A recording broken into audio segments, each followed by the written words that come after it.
Hello and welcome to the Warrington Scoop podcast. I'm Charles. And I'm Mike. And we're here every month to explore all the brilliant things happening in and around Warrington. Some you might already know about and some you won't. We want to talk about the people doing great things for our town. This month we're chatting to Kirsty James about TEDx Warrington, a series of talks based around the theme of identity and purpose. Plus we're showcasing a local business in our new regular feature where we want to champion a truly independent and fantastic local business that we think you'll love. And stay listening to the end for our What's On guide for November. There's loads of events happening across Warrington and we've picked out some of our favourite ones. Thanks for listening to Warrington Scoop podcast. Sign up to the newsletter and get events and feel-good news delivered to your email every Monday and Friday, which goes out to thousands of people. Go to warringtonscoop.co.uk now. On the 2nd of December, the Warrington Youth Zone is hosting this year's TEDx Warrington event. TEDx is a programme of local, self-organised events that bring people together to share a TED-like experience. To find out exactly what that means, we invited TEDx Warrington licensee and curator Kirsty James into the new podcast studio at the Outset opposite Bank Park for a chat. Welcome to the Warrington Scoop, Kirsty. Thank you very much for joining us. First of all, can you please explain what TEDx is? The golden question. The little X after the word TED, which is probably the word to start with because a lot of people have heard about TED Talks, probably the most famous global platform for people delivering talks on thought leadership and pretty much on any topic you could think of these days. So a lot of people use it in education, a lot of people use it in business, but people think TED Talks and over in the States, which of course is where they're based. Now, TEDx is then a slightly different product. It's one of TED's sub-products. So the X denotes that it's independently organised. Mm-hmm. So TED events, there are not many, and they are generally in the States. Once in a while, you get some in Europe. 1 or 2 events, though, a year in the States. TEDx's are around the world, and you have to operate those under licence. So to become a TEDx organiser and curator and licensee, you have to apply to TED for a licence for your hometown, which is why I have TEDx Warrington. And the little X after the TED denotes that it's independently organised. So that means that you've got a certain degree of creative licence as to how you want to put it on, where you want to run it, to a certain level, what size. There's certain rules around that when you first begin. And you have to do it along the lines of a TED-style event. So that involves speakers and performances. And you have to comply with their brand guidelines so that you are respectful of the TED concept and the ethos, which is effectively ideas change everything. The reason being, I guess, that great ideas go up on stage, presented through talks, presented through dance, through drama, through humour, through engagement in all sorts of forms, and they deliver an idea that can create a ripple effect. So that's really what a TEDx is. It's the delivery of an independent, smaller scale TED-style event. I mean, you say small scale, but I mean, it looks pretty big to me, especially this year. You've got 9 speakers already announced. It's at the Warrington Youth Zone this year. There may be more to come later this week. We're recording on Monday at the moment. But that's not small at all. I mean, the thing this isn't your full-time job. This is a voluntary thing that you're doing. So first of all, how on earth do you have the time? But second of all, what made you want to go and be a licensee? And be a volunteer, Yeah, I've always loved TED Talks and TEDx Talks and consume their material online. I know a lot of people that do through businesses and academia. And back in 2016, I attended my first event as a spectator, just in the audience, Nantwich, I think it was. Loved it, came away buzzing, and this little seed was planted in my head as to why on earth is there not one in my hometown of Warrington? And I sort of sat on that idea, didn't really do very much with it. And then fast forward a little bit, next year, I went to Manchester. And Manchester's a huge, big one at TEDx in our region. You know, that's in the Bridgewater Hall. We've got 2,000 attendees. It's a big event. Loved the event again. Came away going, love TEDx stuff. This is great. You start to make friends with other TED and TEDx super fans, content-wise. So, and you have great, discussions about some of the material, and it's just So it's brain food. It's what I call brain food.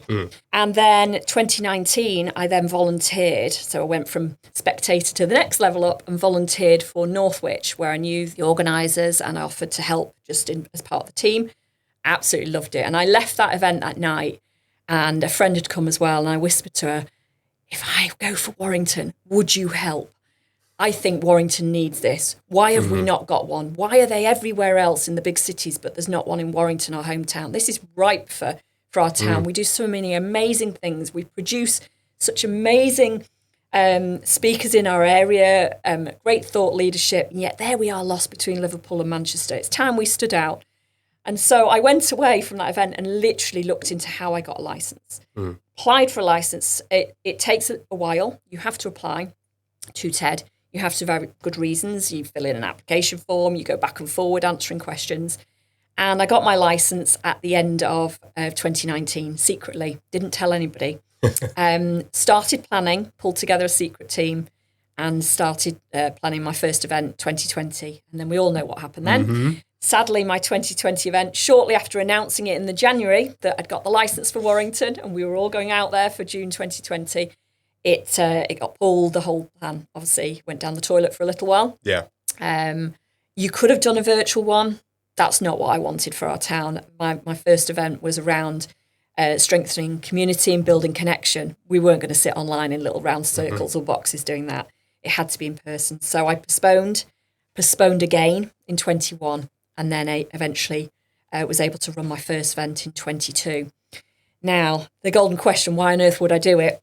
Because it does take a lot of hours, not just from myself, but from my team who are all volunteers as well. And this year I have a team of 30 people. That's a lot of voluntary hours. My own estimate on time is probably about 300 hours a year. It's like setting up a business for about 6 to 9 months of the year and then closing it down and then setting it all back up again and doing it all over. And people say, why on earth would you give that much time? Well, I view it's sort of like my charity work. Then it's not a charity, but it is non-profit. You can't commercialise from the brand. I do it because the content involved is unbelievable. You get to hear amazing ideas. You get to learn an awful lot. I get to stretch myself as well. I work for myself in my day job, so I get to now work with a team and stretch myself almost to breaking point with what I can deliver. But above all, and this will sound really super cheesy, it is about building legacy. And in 2024, I had the opportunity to do my own TEDx talk. That really wasn't the original plan when I started getting involved with TEDx, but I did my own talk elsewhere, and it was about legacy building and the power of the community, the power of the collective to come together and for every person to be a cog in the wheel of something that turns and changes. And I guess that's my answer. Why would I donate so many hours to it? It's because of where that information can go, where a talk can go, who can hear it around the world, and what might happen as a result, what might change. A gazillion miles away from us, somebody might hear that needs to hear it with a really important message or call to action. I know that happens because of the messages I get afterwards, and I know what my speakers receive as messages afterwards. I know that in our second year, we had someone who became a TED editor's pick, which meant that immediately the whole talk release was out of my hands and it was all managed by TED. That talk, when it was released, got 30,000 hits in one night. Wow. How many lives has that touched? How many? And so in the 2 events only that I've had, and I'm a tiny TEDx compared to some around the country, some of the big ones, the Manchester, the Brighton, there's some big TEDx's who've been doing it the full length of TEDx's lifetime, which is 15 years. And in the 2 events that I've previously put on, we've put 20 people on stage. That's 20 ideas in the world. And that's an awful lot of clicks and views of people that have listened to that content. And it might just have changed something in their life or their relationships or the way they do business. That's pretty empowering. I'm effectively being their vehicle for legacy building, and that's what my own talk was about. That's ultimately why I do it. As cheesy though that might sound, to be a legacy builder, that's what I leave behind. It's not cheesy. I don't think it's cheesy. I think the fact that you're obviously somebody that wants to give to other people. It's not about you. It's about allowing other people to learn from other people's experiences, to improve themselves and to move forward in whatever it's their business or their personal life, whatever it might be. This year's theme is identity and purpose. As I said before, it's at the Warrington Youth Zone. One of the speakers that you've announced is, I think, 17, quite young. We've got some interesting things going on around that. So yes, the event, as you mentioned, Warrington Youth Zone, and there is a reason around that. Each year I've looked for different venues. I'm very keen on sharing the love, moving things around, not being just attached to one venue. Yeah. It would be easier to do that, to find a theatre and stay there. We're working with the Youth Zone this year. We put a theme on our event. Not every TEDx does that. You don't have to. I choose to. Some people say it might pigeonhole things and applications from speakers into that. I don't feel it does, because I go with quite broad themes. We've done connection and community in the first year, and we've done embracing change and tackling adversity in the second year. And this year it's identity and purpose. The types of talks that we've got coming now are very diverse. We've announced now at this particular point 9 speakers. And in the past, if I give you a flavour of some of what I did with a smaller scale TEDx, I had a limited size license. That's how it starts when you're a TEDx licensee. You start with a cap of 100 people at your live event. You can't go beyond that legally. You have to do a couple of years doing your smaller scale license, and then you have to upgrade. You need to go over to the States and go to a TED event, a qualifying event, and qualify to have a larger license. I did that in 24. That was why there was no 24 events. I went to the States, got my qualifier, and I also spent time on my own talk elsewhere as well. I am now in a position where I can run a much larger event, which has its challenges because we have to find a much larger venue. And because I can run a larger event, it changes the nature, I guess, of how we want to structure it. I still want to run with a theme. I think that really helps. I have set my mission this year on having a greater number of speakers and performers, and I use that word purposely in there, to reflect the kinds of events that I see running around the world by TEDx organisers and TED in the States, to deliver something where there will be more involved in speaking and performing, but for shorter lengths of time. So in the past, for year 1, 9 speakers, year 2, 11 speakers. So I've had 20 go out. This year we have 9 announced so far. There are a reasonable amount to come, is what I can say. By the end of this week, you'll know how many. The thing you mentioned there about age is really important. As well as having a theme, the other thing I introduced this year was to have a community impact focus. I don't want to just be a singular annual event that comes, goes, everyone likes the live event, everyone likes the videos that come out. I'd actually like to leave things behind on the ground. So this year, I decided that I wanted to have a focus topic, and it's young people this year and young talent. I think an awful lot of young people have some amazing information and talks to share. I think a lot of young people have been done a disservice, not just by COVID, but by all sorts of things, hybrid working and social media and being dissed by people that might be of different generations. And I think it was time to involve a lot more younger talent. We have not had young speakers in our programme before, and I wanted to find out where the under 30s market was. So we did a couple of things. We said our focus for this year, in terms of the community focus, not the theme, but the community focus would be young people. We partnered with the Youth Zone. They were really keen to have us, and we were really keen to work with them. It's a bigger venue, and it aligns perfectly with our focus on young people. Yeah. We also opened the application process up for the 16 to 26 market, which I don't know how many other people do that, but I wanted to do that. TEDx have a lot of sub-products, or TED do, and there are TEDx University, and there's TEDx Youth, and there's TEDx Education, and there's TED this, that, and that. There are a lot of TEDx sub-products, but I saw that there was a bit of a gap between the younger market, the university market, and then also the mainstream TEDx market. Right. So we opened it up to applicants. We ran a concurrent application process for the 16 to 25, so they applied separately on a different timeline. We went through several rounds of selection for the main core applicants, but also we ran the same process for young applicants. My goal was to find one shining gem hidden away that needed to air their voice and bring their idea to stage, and we would coach and support them. I can tell you that we have a lot more than one, and that is why I have a much bigger lineup this year, because I was bowled over by the quality of applicants. So we have some really interesting things, not just speakers, but performances as well. We do have a lot of young people. That adds another dimension. And just this coming week, actually, something we've talked about, but it's still to be launched, is the third element of our focus on young people. So we've got the Youth Zone hosting us. We've got the young applicants. We're launching the bursary programme which is another of my harebrained ideas, just because I'm not busy enough. And I think the team should all do a lot more hard work than we already are. And the bursary programme subsidises places for under 25s to attend. And it will also offer some fully subsidised places out through educational institutions in Warrington. Brilliant. Because it's time that we had more 25s sitting in the audience, and it's time that we saw more under 25s on stage as well, because you can't be what you can't see. Yeah. And I want our young people to see some of that.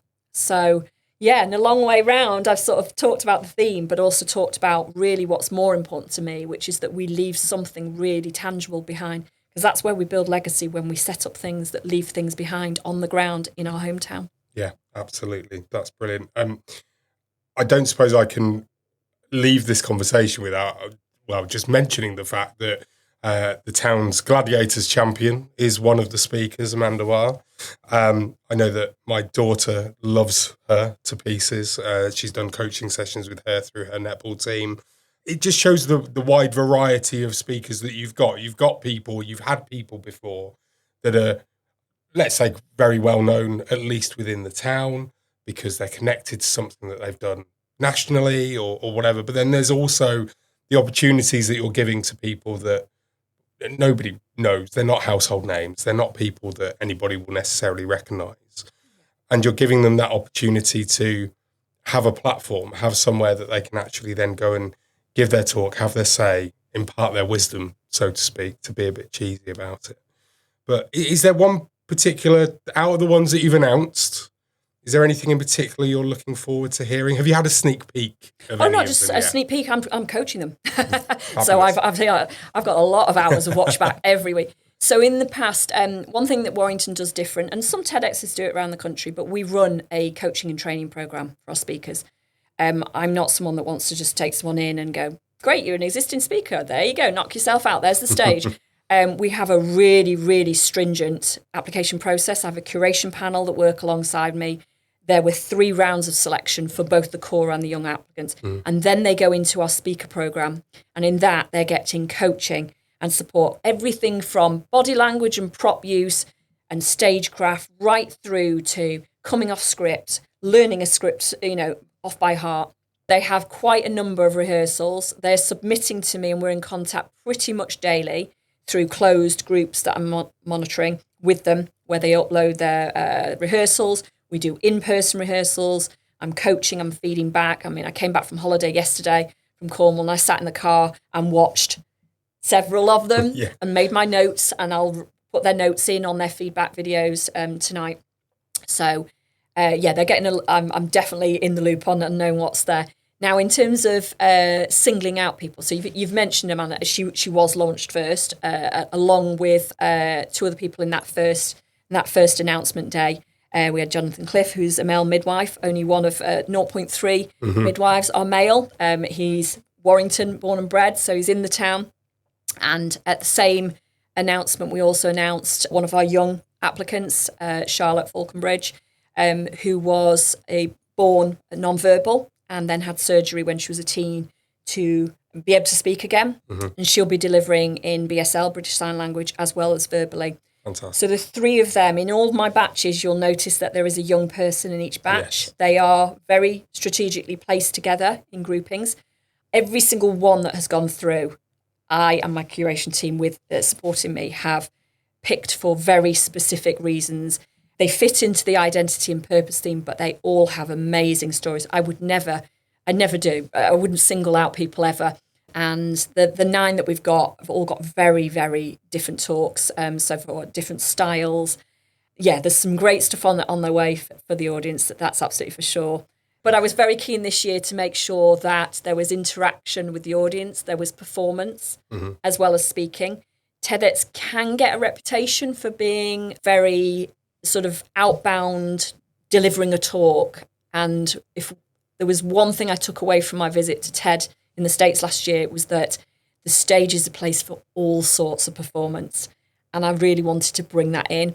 At the heart of everything that goes onto a TEDx stage, it's about the idea. There must be a really clear idea that changes behaviour, that is worth spreading, and that idea needs a clear call to action. But I don't really care if somebody's the cleaner or the chief exec. I'm not a title chaser. I'm an idea chaser. And it's really important that whether I give somebody who's on the ground in Warrington, and you'll see with what comes out this week, some people, as you mentioned, are not famous people. They're not names. They're not big household brands. And that's absolutely fine. What they've got to say is equally valid. And then some people will be known. Amanda is obviously Warrington's gladiator, and she's very well known from being on the TV. But he's so down to earth. Yes. Anyway, and I love that.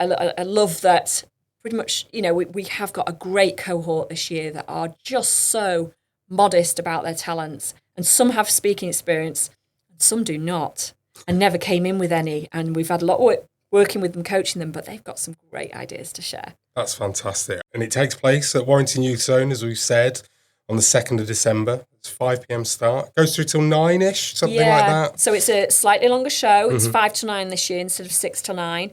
For those that are involved as business sponsors, they come earlier. So we run events beforehand for our sponsors. Right. The whole event is non-commercial, so we have to run the event with sponsors, sponsorship, donations and ticket sales. We don't get grants. It's not a out-of-the-box product from TED, sadly, with how to run an event and here's the money. You start from zero. You can't make a profit, so you've just got to break even. We have quite a large bill this year because we're turning a sports hall into a theatre. That comes with quite a lot of cost. Yes. There are a lot of production costs. So, so we'll run from there. Come and see the theatre. Tickets are on general sale, but it's a longer evening if you are a sponsor because you'll get to network before, join the interval, and then afterwards we have a VIP drinks for the speakers and certain sponsors and team when we can at last let our hair down after about 8 months of real hard work on this thing. Brilliant. Tickets are £20 for young people, start at £40 for adults. There's also a plus ticket, I think, that was £50. So you can go and get those tickets now. Yes. They're available. We'll put a link in the show notes. Oh, and be super quick, absolutely, with those, because the young persons will always stay at 20 because they are part subsidised by our bursary programme sponsors. Right. Tickets then at the moment, the other two out there, Classic and Plus, so your standard and your sort of premium level, I suppose, in terms of seating position in the room and what they include. They have been out on an early bird. Tomorrow will be the 4th of November and will be 4 weeks until the event. So the ticket prices go up at midnight. Okay. So just letting you know. So not hugely. We're not out for huge commercialism, as I've said there, but we are out for not ending up poor and out of pocket personally ourselves. So tickets do jump up, but there will still be those three types. So you can get a really close up front seat and a gift. You can be further back and you can be a young person. Fabulous. And also you're still looking for sponsorship, not just for this year, but obviously for years to come as well. I guess it's just a simple case of getting in contact with you and the organising team to basically put yourselves forward and a bit of cash. Absolutely. Sadly, cash is king, and that's the way it works. We have opportunities for sponsorship and partnership. The difference is sponsorship is money and partnership is giving us products or services that we need to run the event. Yep. That's the difference. On our website, there is a button very easily from the homepage, but also a menu called Get Involved and a page that is called Sponsorship Opportunities. We have packages that range from 300 to 1,400. So even in the top package, which has bags of value in it, it is not ridiculously out of price range, but it's important that we're accessible to all sizes of organisation or business. So so that's why they start at 300. Every one of them includes a ticket or 2 or 3 or 4 and loads of different promotional opportunities. This is an opportunity for those in the town that want to align with a global brand and be involved in a once-a-year event that is very, very unique. It's an event that appeals to both community, just your everyday person, but also to the business market who look at the material as thought leadership pieces. Yeah. So whether you're a business, whether you're an independent person who wants to just make a donation, you could even donate straight into the bursary programme if young people are part of your agenda. It's particularly great for businesses who do have a CSR agenda or an ESG agenda and want to invest in their town, want to invest in young people, want to invest in thought leadership, in making a difference. We're trying to do all the right things. Our website is green this year. We're doing our young people thing. We're trying to do all the support we can with bolt-on charities, running with the Youth Zone, who are a charity. We are trying to tick a lot of ESG boxes in our work, as well as delivering a fabulous event, live event, and then videos to watch thereafter. So please just go through the website. We can give you loads of information. I'll happily talk to anybody who wants to support what we're doing, because we are working our socks off. I cannot tell you how many hours a day I'm working at the moment around the day job, and my team are very similar as well. And we would just love to have more backing. You know, we've got some great sponsors behind us. I would love to reach out into those larger businesses, because we are very much funded at the moment by the SME market, the smaller businesses who do have shallower pockets. So if I could appeal to anybody, it would be to say, please do look at us if you are a larger business. This is happening on your doorstep. We are doing amazing things that will go off around the world, and your badge could be on it, or you could just do it because it's the right reason to morally. Fantastic. Kirsty, thank you very much. It's TEDxWarrington.com. That's where you need to go and get tickets or to get involved, sponsorship or partnership. Thank you, Kirsty. Good luck for the event on the 2nd of December at Warrington Youth Zone. I'm sure it will be absolutely fabulous. Thank you very much for speaking to us. Oh, thank you for having me. It's been lovely waffling away to you today. Thank you very much. Thanks. The Warrington Scoop podcast is sponsored by Vibrant Sound Media, Warrington's very own podcast production company. That's the production company behind the Warrington Scoop and my business as well. I work with people and businesses, not just in Warrington, but across the world, to create audio-first podcasts that connect with people in a vibrant and engaging way. I'm always up for a chat about podcasting, so if you'd like to find out more about how it can work for you and your business, get in touch. Go to vibrantsoundmedia.com. Each month on the Warrington Scoop, we want to showcase a local independent business that we love. And Mike, you picked a really good one this month. Yep, so I picked Mamars Bakery, who are based in the Hive on Sankey Street. We went to talk to Sonia. She's really passionate about what she does there. They do loads of great bread, cheeses. Yeah, really great place. Here's Sonia. I own Mamars Artisan Bakery and Delicatessen in the Hive on Sankey Street, and we make fresh bread mostly, but some other baked goods like cakes and sausage rolls. And we sell artisan cheeses, cured meats, and a lot of artisan products, some of which are local, but all of them are directly sourced from an artisan producer. And we only use that in our menu. Lovely stuff. So I've come here a number of times. First came to you when you were in the old bank down on Bridge Street. Yeah. So that was that pre-COVID? No, post-COVID. Post-COVID. So I started in the market during COVID, when the new market was, when it moved into its new premises where it is now, on a stall, just because I thought I'd have a go.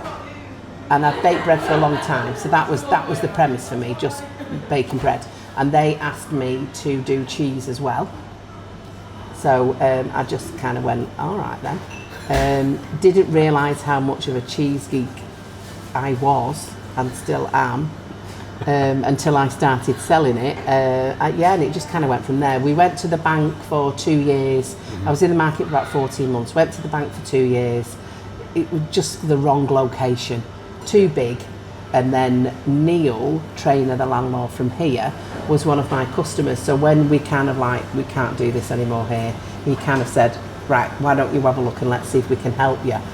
And we've never looked back since moving in here. Fantastic. It's been always really busy whenever I walk past or whenever I come in. Yeah, I'm glad you come this afternoon because it was mad this morning. I think the big thing for you guys is that everything's made fresh. Yes. Other than that produce, the artisan stuff that you're obviously being supplied by. I only source things that's made in the way that we make things. So we know exactly where it's coming from. Yeah. Like the Crafty Bees honey, and that's kind of the premise that we're working from. So we can directly source and we can support other small businesses, as well as actually giving people really good stuff. Yeah, fantastic. So obviously we're sat inside right now, lots of tables here. Yeah. So you can come in, eat in. Yes.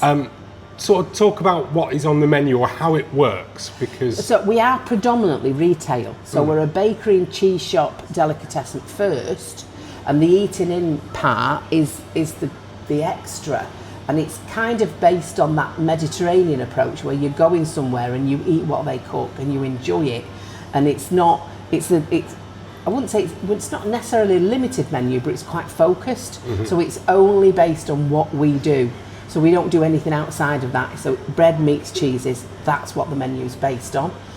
We do a breakfast in the morning, and we work with Stanton's over in Widnes. They're our meat supplier, but we make our own sausage patties. We don't do sausages, you know, and they're our bacon supplier, and the sausage meat goes in the sausage rolls, and it's you know, all kind of I don't know what the word is, but it all kind of fits like that. Yeah, oh lovely. And obviously, I mean, where I'm sat right now, I can see your bread oven right behind us there, and there's some bread as well. So you're coming in nice and early in the morning, baking Only the from bread? 7. Oh really? It's no, not that I can't, because that's not my background. I haven't kind of gone with the norm. So we actually make and bake in front of customers. And we start from 7 and just bake through the day. We are actually, because that is, as you can see, it's too small.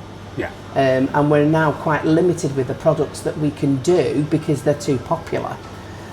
Because the prep space is small. So Neil is working with me to kit out a prep room in the basement now, and then we can start extending the baked product range a little bit more. Fantastic. That sounds really, really and good. well, not the baked product. We've started pickling things. Oh wow. Okay. So I actually supply a small farm over in Rainford. So they take out. So we do wholesale as well. Yeah. They take our bread, and in exchange for vegetables.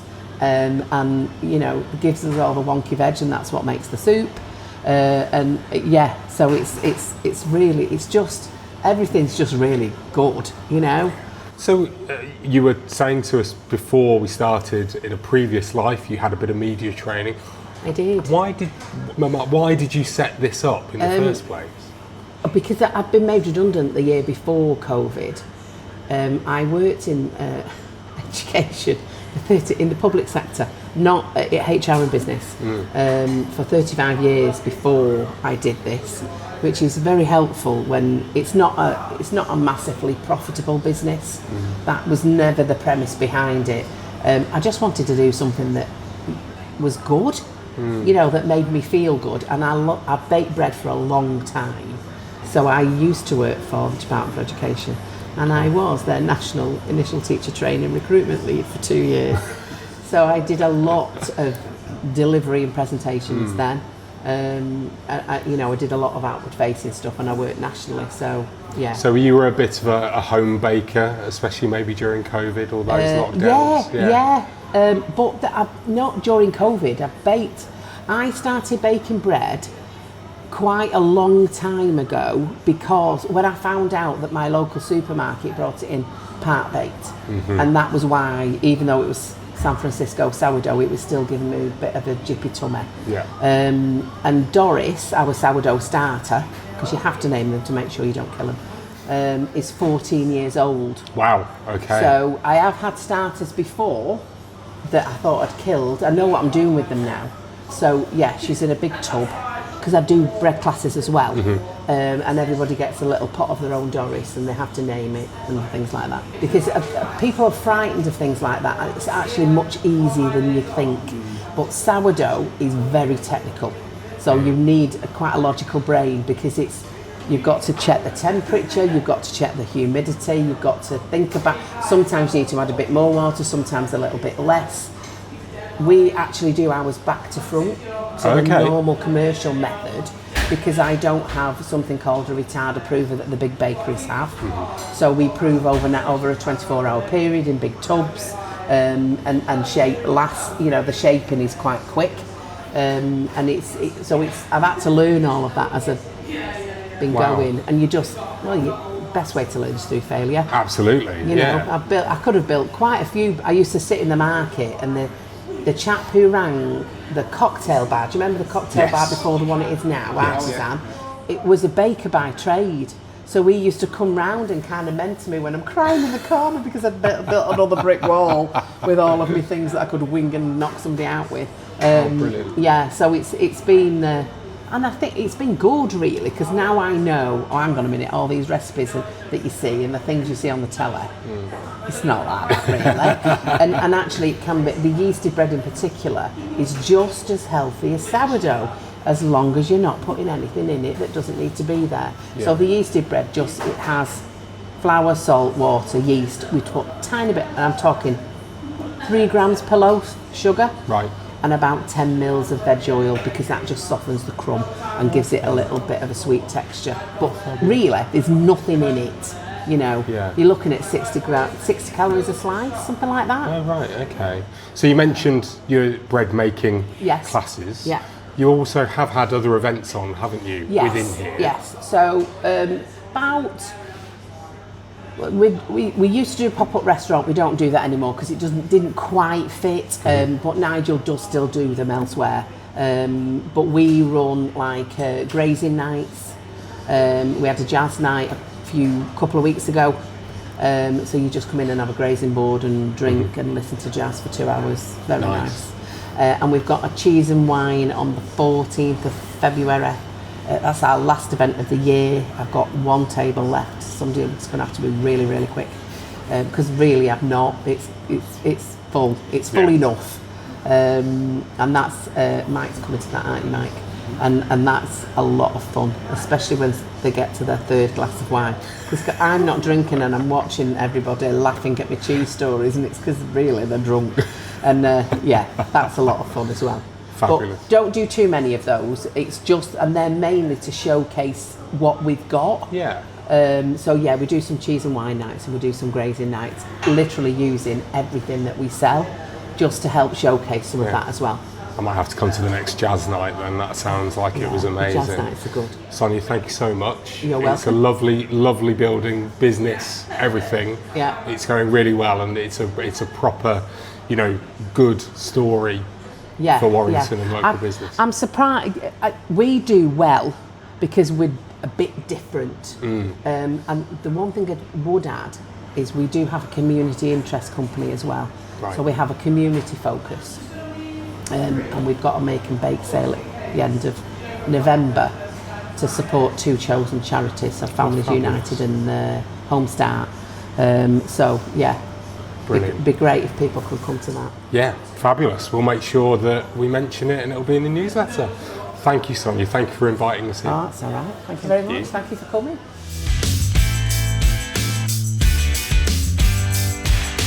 Want to know what to do in Warrington this month? We've picked out some of our favourites in November's event guide.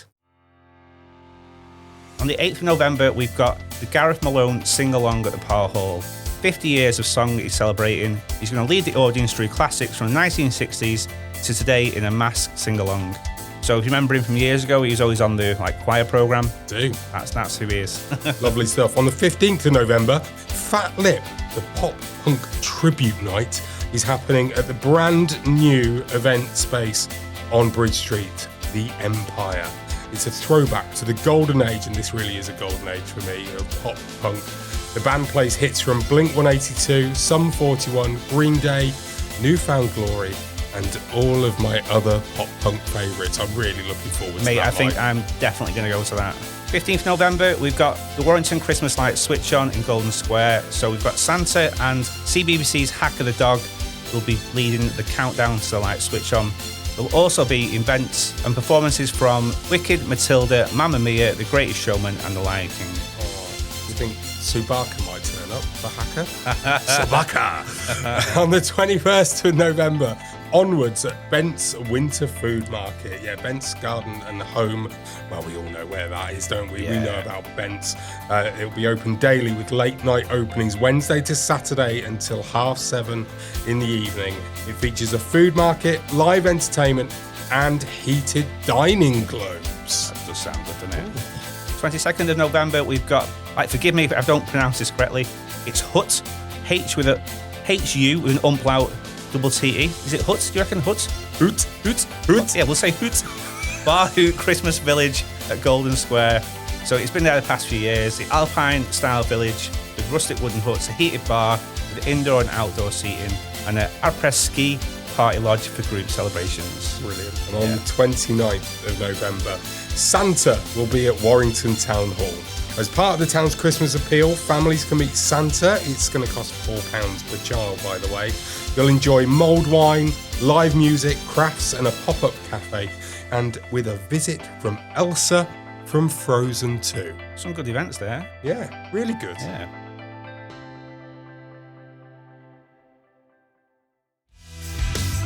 Thanks for listening to the Warrington Scoop. If you've enjoyed this episode, share it with someone who loves the new wire kits. I don't know if I do. I don't know. What? I know it's our own kit, but we'll see. We'll see. Home kit for me, mate. Home kit for me. It's a throwback to the 150-year anniversary edition. And don't forget to sign up to the newsletter to stay in the know with events of what's happening around Warrington. There's a link in the show notes. Yeah, and everything that's been mentioned on this episode will also be linked to in the show notes as well. So make sure you go and check out that description. We'll be back next month with another episode of the Warrington Scoop podcast. Get the scoop.